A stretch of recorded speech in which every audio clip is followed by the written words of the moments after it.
Hello. Okay, so I would love to inform you guys and give you some insight into my perspective around faith and God.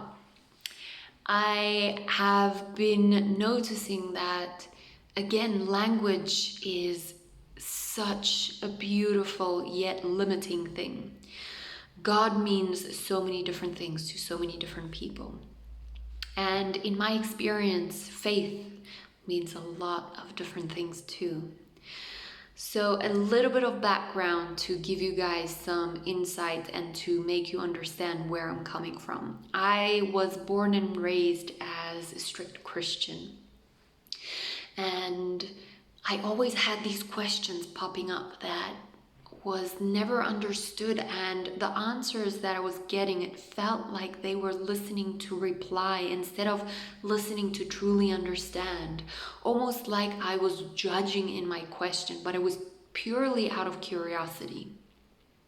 When I stood in front of the church when I was 18 years old, and I don't even know what this is called in English, but yeah, I get a certificate that I am a person of this church right now. It's really interesting because the other day it came back into my memory that the verse that I chose, that they read out loud, that was my favorite verse, and that deep down I was questioning the most, was Hebrew 11.1. So it says, faith is the assurance of things hoped for, the conviction of things not seen. And this verse truly motivated and created a lot of questions inside. And what I've come to notice after diving deeply into Advaita Vedanta, the non-dualistic healing, or view and perception rather, is this to me was the biggest difference. That religion, from what I experienced, if you are religious, it's a beautiful thing and I love you for it, but it did not work for me. And to get back to my point, all of those unanswered questions was brought to the surface, and now I understand why. So for me, religion is about blind faith. Okay, blind faith of you have to believe in God, otherwise you are condemned into hell. And if you do believe in God, even 1 second before your death, you will be allowed to enter into heaven. Was these really concrete and strict rules and regulations of you just have to believe. It doesn't matter what's going on, you have to believe. And it brought the question, and it brought the sense of, it takes out and it eliminates spiritual inquiry for me. It gave me a false sense of security, because it could have been shaken under any circumstance. There was no resonance and a self-verification process. It created a lot of shame if I could not verify something for myself, and it made it difficult to believe.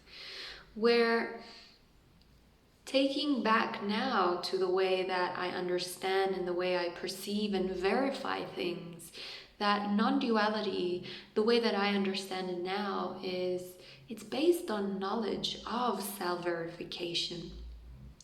It is the trust in the anticipation of personal verification. It is no religion. It doesn't try to teach me how to believe. It gives me the opportunity, based on knowledge, to verify things for myself. To me, knowledge is unshakable. It's unshakable. And faith is based on the strength of the mind. So if I trust in the knowledge, and that leads me back to my true self instead of myself that I believe that I am. A belief for me, let me also just quickly tell you guys um, what I feel is a belief. So I just quickly want to share this with you guys because a belief for me was a concrete fact in the past. It was something that is true and something that is real. But throughout the years, now the way that I see what a belief is, it's a system that could be seen as a shared vocabulary for a group of people resonating with each other and on the same, I want to see, frequency level, searching for meaning. But it doesn't make that true. It doesn't make it a fact. It's basically a form of connection. What do you resonate with? What do you connect to? And from personal experience, I can share with you guys that I have had some beliefs that limited my true self, that limited my awareness of my true self. And not only that, it showed up in limiting beliefs, self-sabotaging patterns in my life.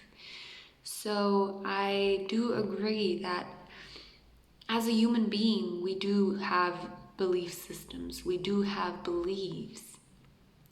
But for me, it's not about taking that on as something that is very solid and cannot be molded and cannot change.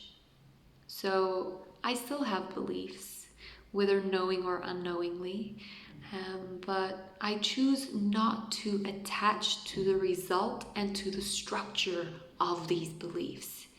I allow them to become so pliable, to adjust to how my perception grows and transmutes itself. So to me, this is why I love spirituality and I absolutely love Vedanta, because the goal in this is not to instill any belief or faith, but rather it is built on the knowledge of self-verification.